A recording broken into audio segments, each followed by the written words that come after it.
O TB Entrevista dessa semana é papo cabeça. Ele é irmão do Bussunda, que não gostava muito de Star Trek, diferente do nosso convidado.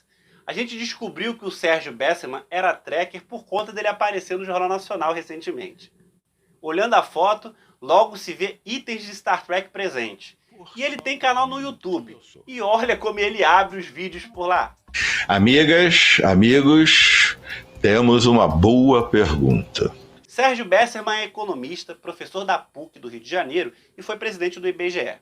Ele deu uma entrevista recheada de informações com diversas referências a Star Trek. O Salvador Nogueira teve uma participação especial a pedido do entrevistado. Confere aí esse bate-papo. É uma entrevista que eu estava muito curioso para acompanhar e para fazer também. Mas assim, então vamos começar do começo, né, Madruga? Vamos começar. Quero saber, Sérgio, como é que você entrou em contato com Star Trek? Quando você começou a ver? De onde veio esse interesse? Do primeiríssimo instante.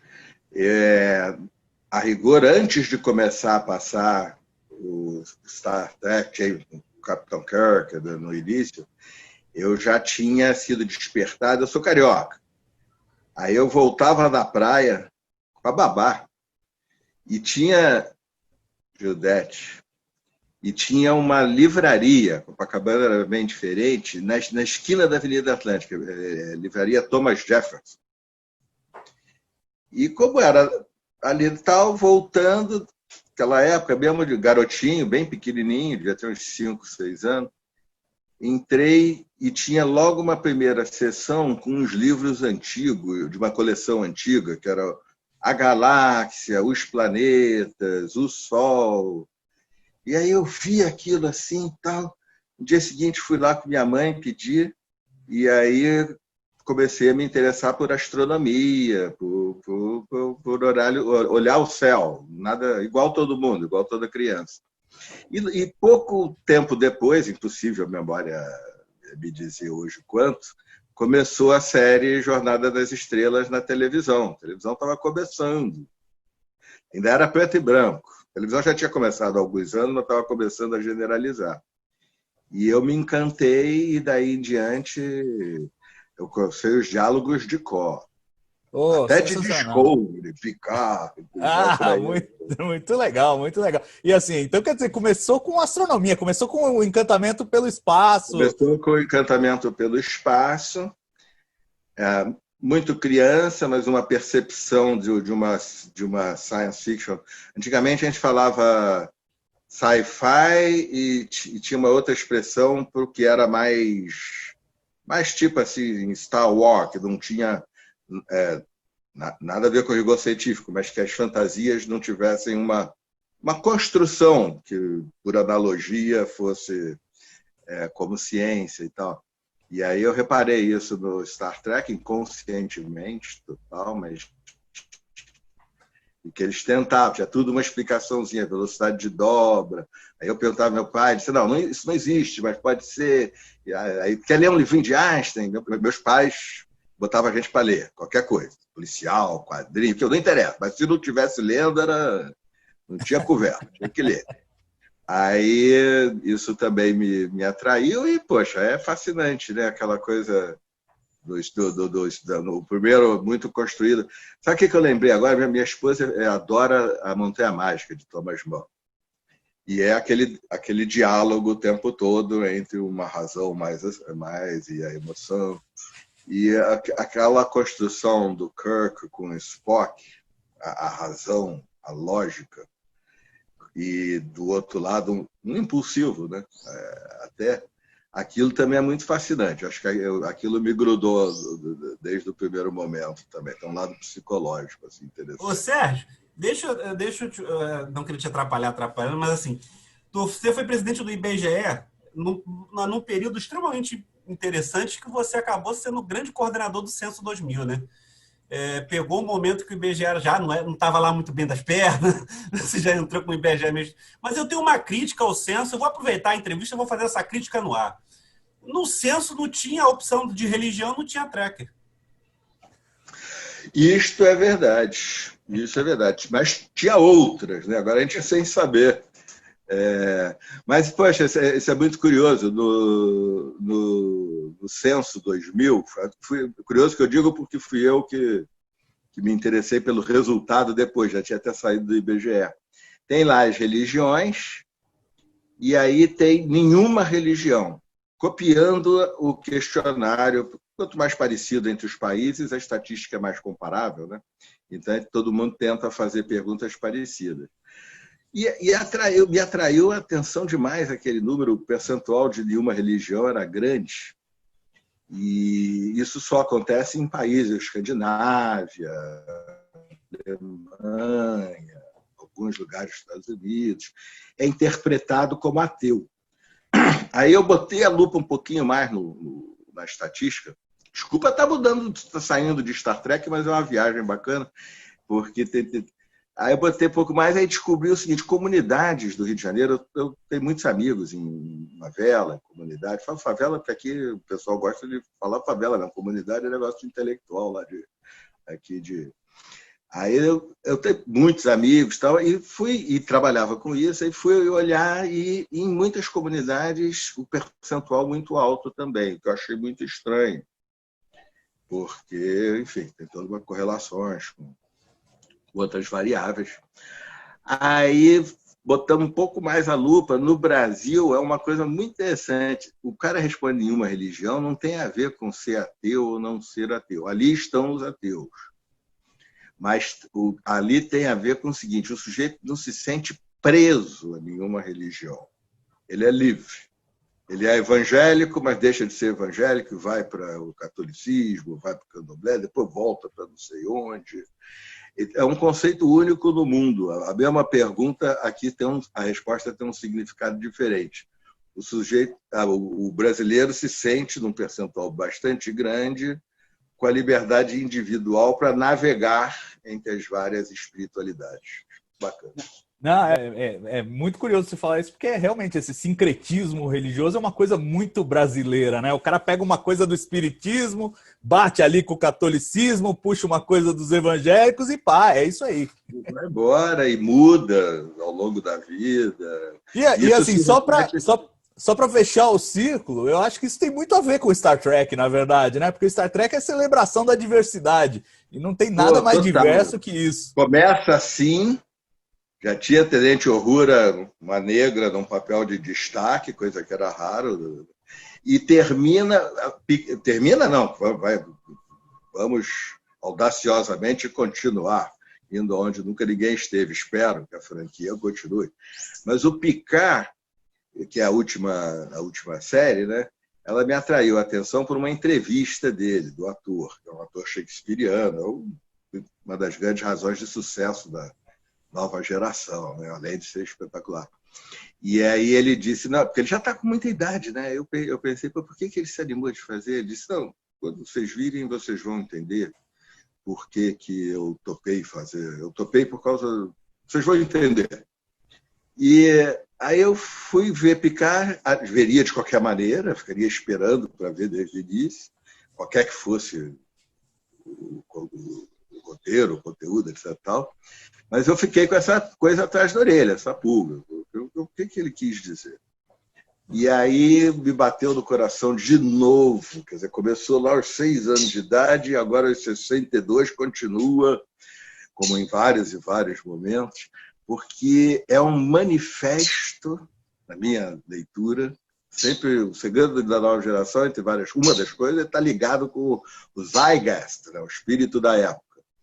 E o Picard, a última série, é um manifesto em prol da diversidade e contra esses nacionalismos xenófobos que andam espalhados aí pelo mundo e que tem no Trump o maior, o cara mais poderoso, né? Então, eu preciso sair agora, gente, mas eu adoraria ficar aqui e eu espero participar de mais conversas como essa com você, Sérgio. Vamos botar você ao vivo para discutir episódio, vamos fazer umas coisas legais aí. Tô direto. Então tá bom, queridão. Abraço. Na ciência, minha área é mudanças climáticas. Opa! Sou muito amigo do irmão do Carlos Nobre, apesar de economista, sou muito ligado. Então, e nunca precisamos tanto, né? Climático, clima, também 25 anos nessa praia. Não, muito bacana. Beleza. Vou deixar vocês aí, mas um grande abraço e até a próxima. Prazer enorme. Falou. Prazer foi meu. A gente vai tocar em frente agora. O Salvador teve uma participação especial aqui junto da entrevista com a gente. Vamos continuar agora com o Sérgio. Ô, Sérgio, a pergunta que eu já ia fazer de cara. Eu ia perguntar qual é o teu filme favorito, mas acho que a foto aí atrás de você já denuncia a resposta. O universo todo nosso de Star Trek. Eu tenho uma ligação, embora eu comecei desde o primeiro episódio, como a gente está conversando, do Star Trek original. Mas a nova geração foi a que marcou mais, a que me acompanhou por um tempo maior, né? Mas esses são os da minha infância, e é um pouco que nem comida, né? Quando você pergunta para alguém qual é o teu prato preferido, o que você gosta mais, tal, o cara pode sofisticar um pouco, alguma coisa que ele descobriu mais tarde, mas no fundo a gente gosta mesmo daquelas comidas gostosas da infância, que a mamãe fazia, que a vovó fazia, né? Agora, Sérgio, você falou assim, a nova geração foi muito perto já de você economista, né, Sérgio? Isso deve ter tido alguma influência para você, né? A nova geração com a tua profissão de economista, né? Eu sou um economista muito ligado a todas as demais. Economista costuma ser meio assim. Eu sou irmão mais velho do Bussunda, do Cacete Planetas, mas um pouco mais de idade vão lembrar dele, Xene. Ele virou para mim e disse assim: todo economista brasileiro é careca. Por que careca? 30 anos, todo santo dia, ai meu Deus, errei de novo.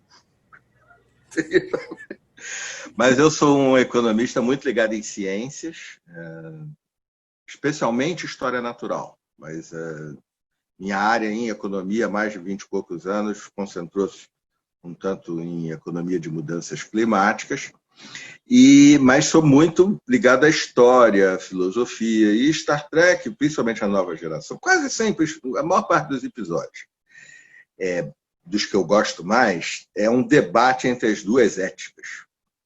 Você sempre tem uma questão entre as duas grandes éticas, né? Tem a ética deontológica, kantiana, que são as regras, as normas, as leis.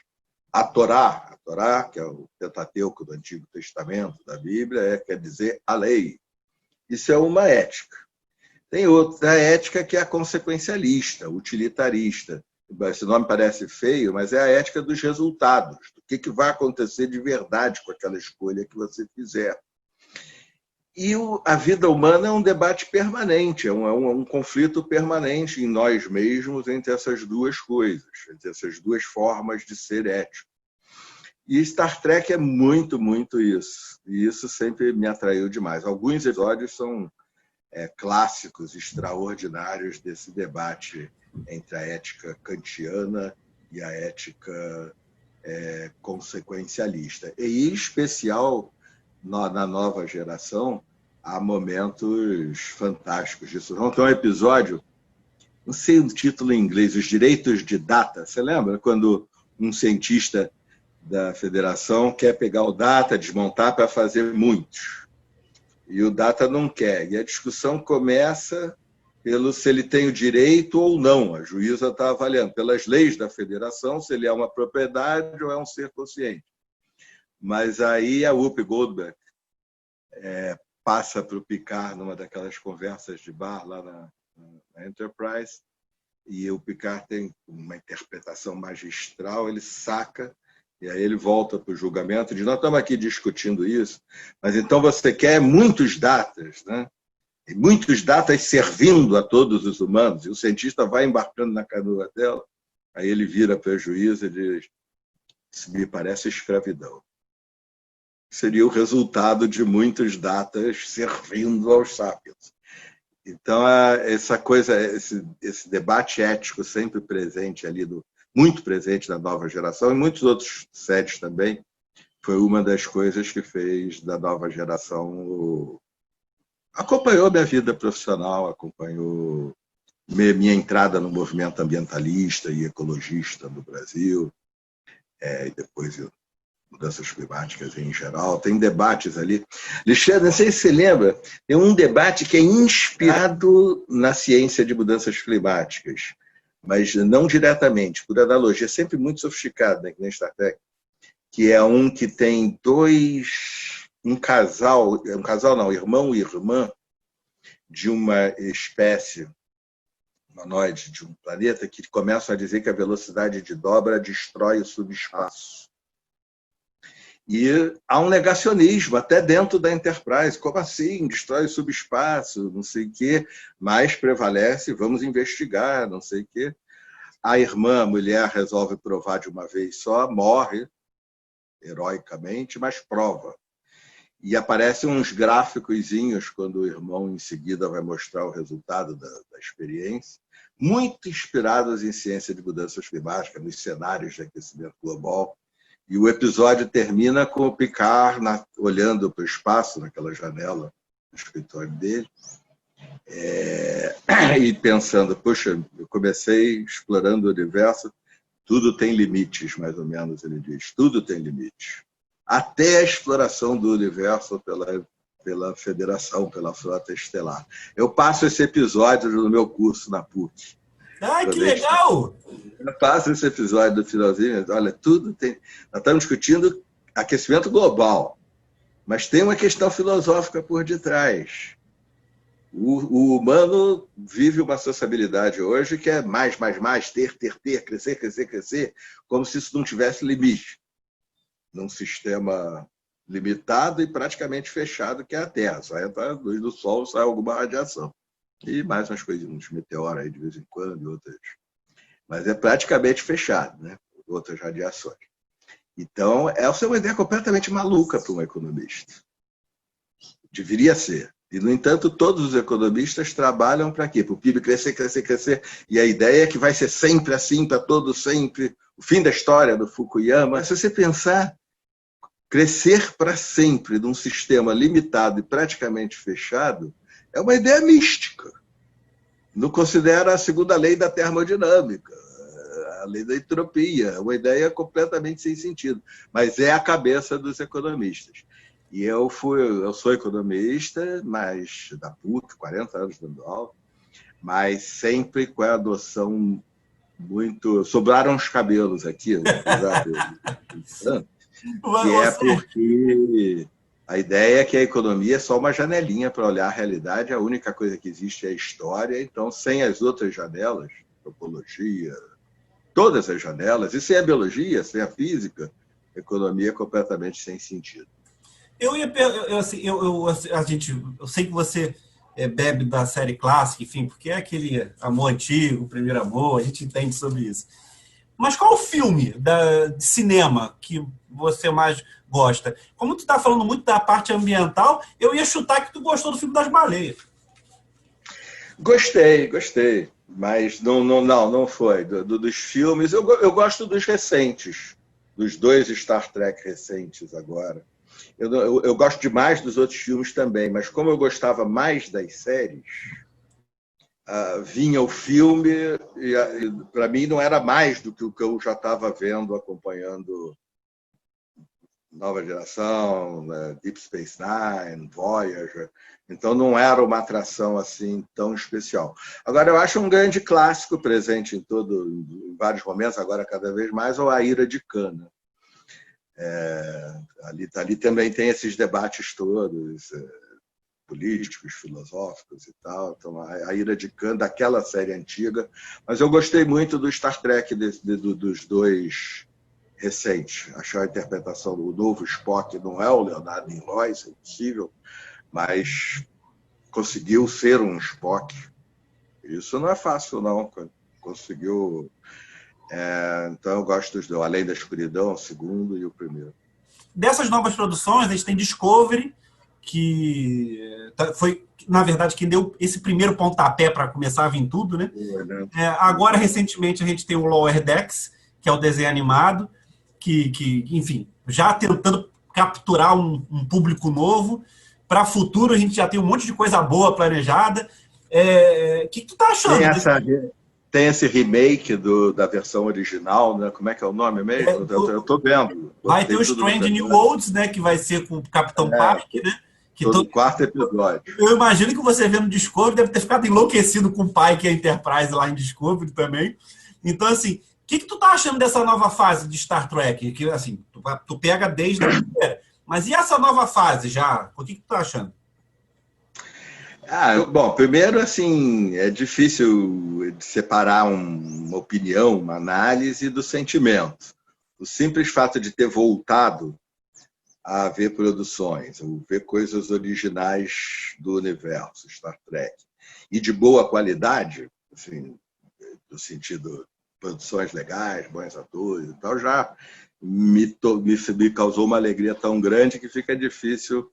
Mas estou gostando. O Discovery eu achei que teve boas sacações, bastante boas. Alguns personagens me pegaram bem, Filipa e outros. A descoberta do Lorca traidor foi ótima, porque eu estava achando horrível um capitão de Star Trek que era um autoritário, um Klingon sem honra. E eu vendo aqui, e eu gostando do cara, porque o ator é muito bom, o roteiro era bom, então você ia... É um herói em luta ali, tal, não sei o quê, mas eu estava incomodado com aquela história. E aí dá aquela reviravolta, então gostei de Discovery. E como a gente estava falando com o Salvador, Nogueira há pouco, e o Picard com essa coisa de que é um manifesto político muito contemporâneo. Star Trek, né? Nós estamos ansiosamente indo onde ninguém jamais esteve. Nós estamos aqui conversando, daqui a poucas semanas tem uma eleição nos Estados Unidos que não tem nada a ver com os candidatos, se são bons ou pessoalmente qualificados ou não. Mas o mundo muda se dá Trump ou se dá Biden. O mundo muda. Você vai numa direção ou vai noutra, num momento muito, muito complicado aí com os nacionalismos xenófobos. E o Picard é um manifesto, né, em favor da diversidade, feito antes do George Floyd. Os orixás ficam conspirando para Star Trek sempre acertar. Não pode ser só a qualidade da produção. Tem alguma coisa mágica a mais, porque tem o episódio, é tão antenado com a época que depois Picard é um manifesto em prol da diversidade, a primeira série. E depois veio o episódio do George Floyd, o assassinato brutal nos Estados Unidos, e uma coisa muito interessante do mundo atual, que houve os jovens, muito especialmente, fizeram manifestações no mundo inteiro. Então, você via gente branca na Irlanda protestando contra o racismo estrutural pelo assassinato do George Floyd lá. E Picard, quem não viu ainda, olhando por esse prisma, dá uma olhada lá. Claro que não precisa ter aquele personagem fantástico dizendo, amigos... Às vezes dá vontade de resolver. A gente viu umas coisas na política aí, no noticiário, dá vontade de ter aquela espada e dizer, amigos, escolham viver. E sair resolvendo a parada. A vida democrática não é assim. Eu ia fazer um pouco essa pergunta mais no fim, mas já que você já me deu o gancho, né? É a importância de Star Trek no momento atual, né, Sérgio? Como é que olha Star Trek e o momento atual que o mundo está passando? Eu acho que tem tudo a ver. Porque, principalmente por causa de crise climática, que é o meu tema principal, mas também estamos na sexta grande extinção das espécies, muitos outros problemas globais, nós vamos nos dividir ou não em mais de uma espécie com biologia sintética. E aí, se você for descascando essa cebola, tem várias questões, tem várias camadas. Pobreza, desigualdade, economia, aí você vai chegar lá no fundo da cebola em duas grandes questões da humanidade que são civilizacionais, que é um momento inédito da história da humanidade. São mudanças assim, do porte do Renascimento, do Iluminismo, coisa muito maior que tudo que aconteceu no século XX. Olha que foi um baita século, foi meu século. Só de roldão. Primeira Guerra Mundial, Revolução Soviética, crise dos anos 20, grande recessão de 29, stalinismo, nazismo, fascismo, Segunda Guerra Mundial, Bretton Woods, Guerra Fria, Cuba, Vietnã, queda do Muro de Berlim. Tudo isso é amendoinzinho, peanuts, como dizem os norte-americanos, perto das escolhas que os jovens que estão ouvindo nosso papo aí têm a fazer das próximas 2, 3 décadas. Então, um momento histórico de grandes mudanças. No Renascimento surge a ideia de que cada indivíduo é um indivíduo consciente e tem direito às suas próprias opiniões e valores. No Iluminismo surge o fundamento da ciência. A pergunta vale mais do que a resposta e vamos atrás dela com método e baseado nas evidências. São momentos que o humano muda. E agora nós temos 2 grandes questões. Uma, todo mundo que manja de Star Trek vai me acompanhar antes de eu falar. Quando eu falar, o cara já vai ter pensado. Uma, governança global. Os problemas que a gente falou são globais. Não tem como resolver, a não ser problema global, você só resolve encarando ele, enfrentando de forma global. Então, eu não estou falando de governo mundial de jeito nenhum. Não gostaria disso, aliás. De repente, a gente elege um maluco desse aí para um governo mundial, já imaginou? Mas estamos falando da Federação Unida dos Planetas.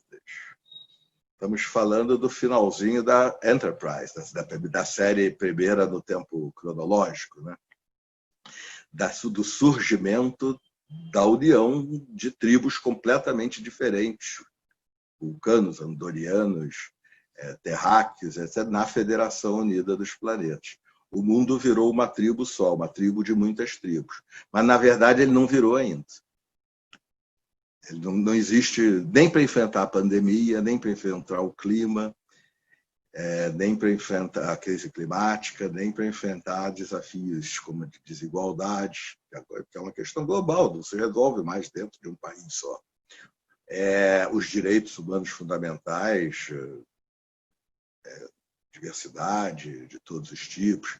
Então, nós estamos exatamente no momento de criar ou não a Federação Unida dos Planetas. Quer dizer, de criar a governança global do planeta Terra.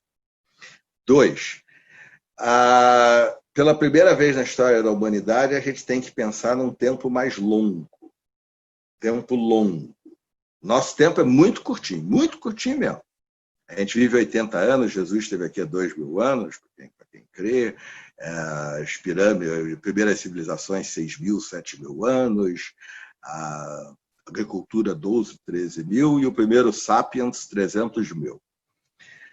A vida está no planeta Terra há 3 bilhões e 600 milhões de anos. Tem uns papers lá da Austrália jogando até para 3 bilhões e 800.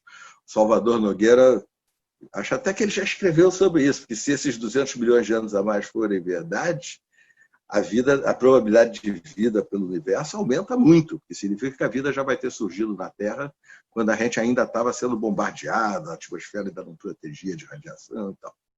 Só a vida pluricelular está aqui há 550 e tantos milhões de anos. Então, abreviando, quando a gente fala assim, vamos salvar o planeta e a natureza estão se lixando para nós. Para a natureza é assim, eu estou extremamente doente por 2 segundos. Tic-tac, tic-tac, eu estou boa. Só que a natureza muda. Já houve 30 e tantas extinções, 15 muito fortes, 8 fortíssimas, 5 são as grandes extinções. É o nome técnico em biologia e geologia. Então, se existisse a humanidade com todas as forças que ela tem hoje, a NASA, o Exército Norte-Americano, Star Trek e o Flamengo, desculpe os paulistas aí, mas... se existisse a humanidade com todas as forças que ela tem hoje, em qualquer uma das 5 grandes extinções, a probabilidade de sobreviver um humano, eu não vou dizer 0, porque toda a ciência é probabilística, mas tenderia fortissimamente a 0. E tudo ressurge, mas ressurge num tempo que a gente consegue calcular, mas não consegue compreender. O registro fóssil sugere que alguma coisa entre 5 a 10 milhões de anos depois, a biodiversidade está toda aí de novo. Então, nós somos um pontinho tão perdido no tempo quanto somos no espaço. planetinha rodando ao redor do Sol, na ponta de uma galáxia que tem bilhões de estrelas, entre as bilhões de galáxias do aglomerado dela, nos milhões de aglomerados de galáxias. No tempo é a mesma coisa. E agora nós já somos poderosos o suficiente, agora final do século XX, início do século XXI, para as nossas ações impactarem o tempo lá na frente. Então, pela primeira vez, em vez de uma geração viver sua vida, depois a outra que se vire e viva dela, depois a outra que se vire e viva dela, dessa vez a gente é responsável por coisas que acontecerão lá na frente. O planeta vai estar muito mais quente, vai estar inóspito para a vida, etc. e tal. Então, tem uma noção de tempo que tem que se estender, que é igual à consciência se ampliar, que também é um tema muito presente em Star Trek.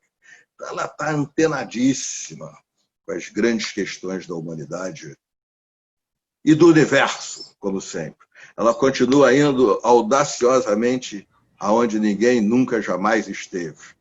Ela pergunta culturalmente as grandes questões da humanidade.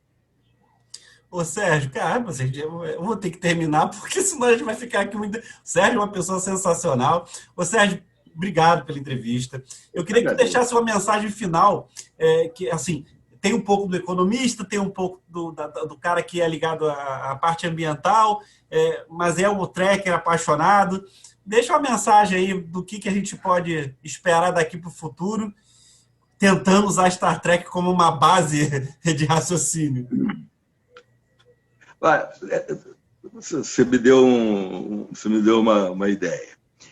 Quando os mais amigos fazem aniversário, todo mundo manda aquelas mensagens de WhatsApp e tal, e eu criei a minha, já tem muitos anos, e aí a primeira vez que eu fui fazer, eu pensei, paz, vida longa e prosperidade. Só que eu pensei, esse negócio de prosperidade tem que explicar que quando os vulcanos dizem prosperidade, eles não estão falando dessa roda de crescimento da economia, ter, consumir, ficar mais rico. Esse negócio. Eles estão falando prosperidade num outro sentido. Se eu desejar prosperidade para esse meu amigo de boteco que a gente se reúne há mais de 40 e tantos anos, fica parecendo, pelo menos em português, que eu estou desejando que ele enriqueça, que ele ganhe mais dinheiro. Aí eu bolei uma frase. Então, eu acho que isso tem junto as duas coisas, como você pediu. Amigos, amigas, paz, vida longa e prosperidade criativa. Só existe o experimentar. O resto não nos diz respeito. Uma frase de Eliot, um poeta norte-americano. É audaciosamente ir aonde ninguém jamais esteve. Pode ser ir num lugar remoto, mas também pode ser botar a cabeça para funcionar fora da caixa. Prosperidade criativa a todos. E, Alexandre, muito obrigado por esse papo. Adorei. Bacana pra caramba. Obrigadão. E quem puder, a gente pode continuar esse papo lá no meu canal Quem Sapiens, no YouTube. Dá uma olhadinha. Obrigado, Sérgio. Valeu pela entrevista, tá? Quando quiser, só voltar, hein? É só me chamar que eu embarco dessa nave.